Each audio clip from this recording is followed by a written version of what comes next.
तो hello guys, कैसे हो आप सब लोग। आप सबका स्वागत है एस के मैथ ट्यूटोरियल्स में। तो आज हम करने जा रहे हैं 12th क्लास की कंटिन्यूटी एंड डिफरेंशिएबिलिटी का थर्ड क्वेश्चन में हमें ये 4 क्वेश्चन दिए हुए हैं, जो कि हम लाइन वाइज यानी एक एक करके चारों सॉल्व करेंगे। तो मैंने चारों को अलग अलग निकाला हुआ है। तो आइए पहला शुरू करते हैं। फर्स्ट तो हमें दिया हुआ है f of x is equal to x minus 5। तो ऐसे क्वेश्चनों को करने के लिए हमें पहले तो एक, जो कि अगर मैं बोलूँ अब इसको, तो खैर इस पर दिया नहीं है कि कौन सा किस पर हमें वो निकालना है।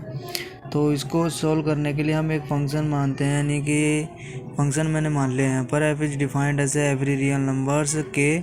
हमने इसको रियल नंबर k पे डिफाइन कर दिया है and its value of k कितनी है, k माइनस 5। अगर आप यहाँ पर k रखते हो, f ऑफ k करोगे तो यहाँ पर k आ जाएगा, तो k माइनस 5 हो जाएगी।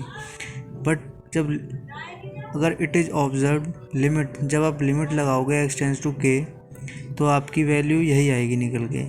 तो यानी कि इससे पता चल रहा है कि लिमिट जब लगाने पे f tends to k, f of x is equal to किसके है, f ऑफ k।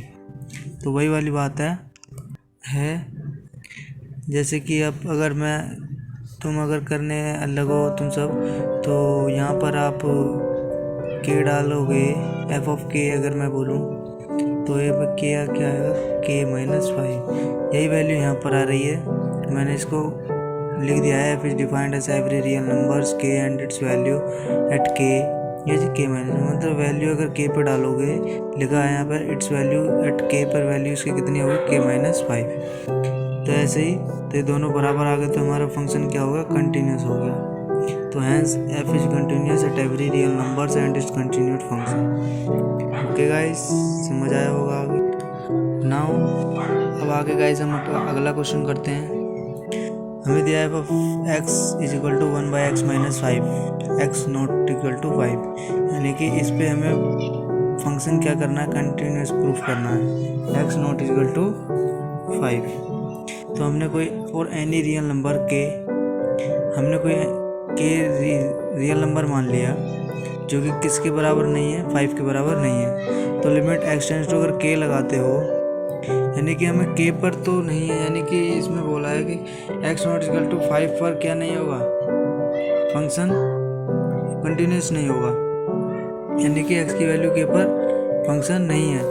यानी कि फिर हम दूसरा इंटीजर लेंगे, तो यही इंटीजर हमने क्या माना है, k माना है। तो हमने यहाँ पर लिमिट लगाई है, x tends to k, f of x is equal to limit x tends to k लगाओगे तो 1 by k minus 5 is equal to 1 by k minus 5। Now also अगर आप x की जगह k रखते हो तो आपको क्या मिलेगी, यही वैल्यू मिलेगी। ये दोनों देखो सेम हो गई, तो ये दोनों क्या हो गए, दोनों बराबर हो गए। तो it is a continuous function, देख सकते हो जैसा आप।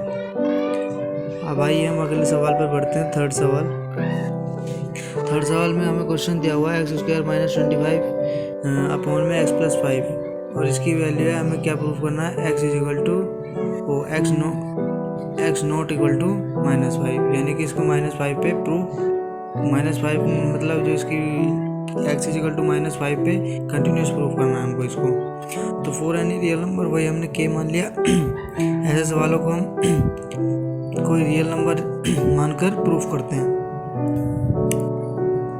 तो k is equal to minus 5 not equal to minus 5, यानी कि अब लिमिट लगाओगे, limit x tends to k, तो f ऑफ x ये रहा, f ऑफ x की वैल्यू कितनी है हमारी, ये रही एक्स स्क्वायर माइनस 25 अपॉन में x प्लस 5।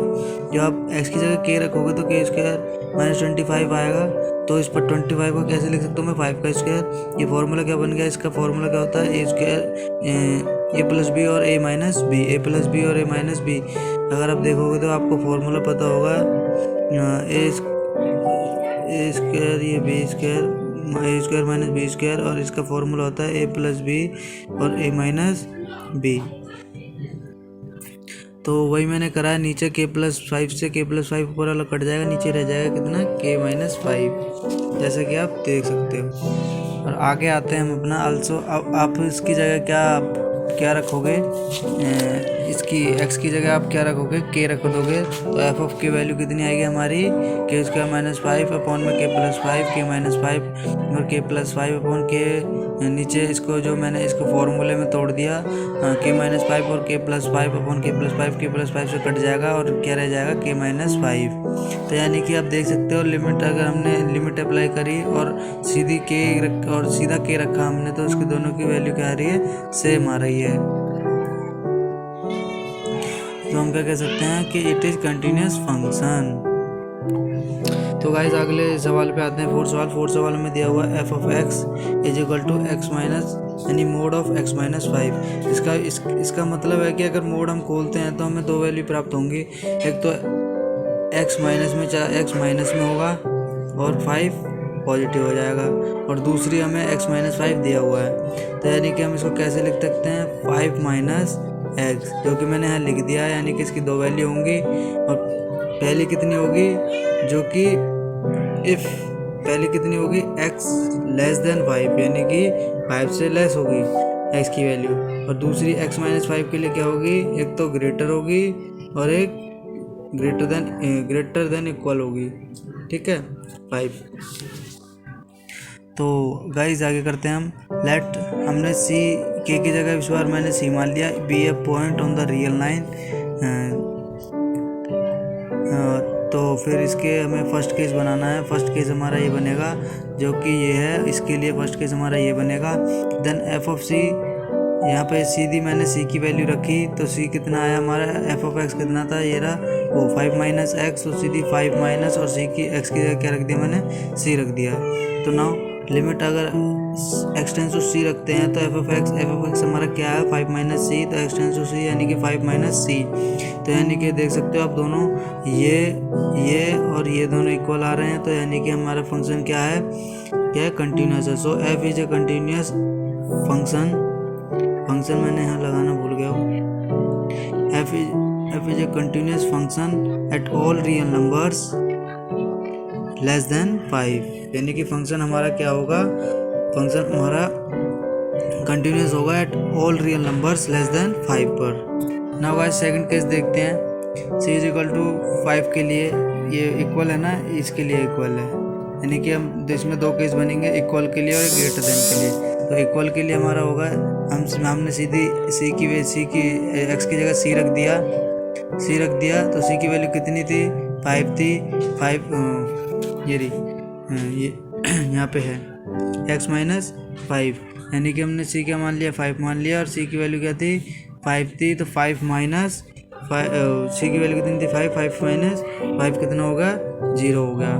तो limit x tends to 5 of f of x जब रखोगे, x टेंड्स टू x की जगह अगर c रखोगे, c की वैल्यू कितनी है, 5 है, तो 5 माइनस 5 कितना हो जाएगा, 0 हो जाएगा। तो देख सकते हो आप सब, तो ये limit x tends to 5 f of x और एफ ऑफ सी कितना है हमारा, बराबर है, यानी कि 0 है। तो ये फंक्शन भी क्या हो गया हमारा, कंटिन्यूस हो गया at x is equal to 5। अब हमें थर्ड केस देखना गाइस, जो थर्ड केस है तो ये ग्रेटर देन 5, यानी कि जो हमारी वैल्यू होंगी, जो कंटिन्यूस होगा सी ग्रेटर देन 5 पर होगा, ठीक है, हमें इसका प्रूफ करना है, ठीक है। तो f of x is equal to x minus 5 हमें दिया हुआ है, ये था ही पहले से यहाँ पर। तो लेट सी हमने वो पॉइंट मान लिया ऑन द रियल लाइन, ये लाइन के लिए है, ये किसी लाइन के लिए होती है, तो हम लाइन के ऊपर ही हमने, जैसे कि मैंने फर्स्ट सवाल में कराया है, पॉइंट मान लिया हमने किसी लाइन के, तो लाइन का फंक्शन होता है ये।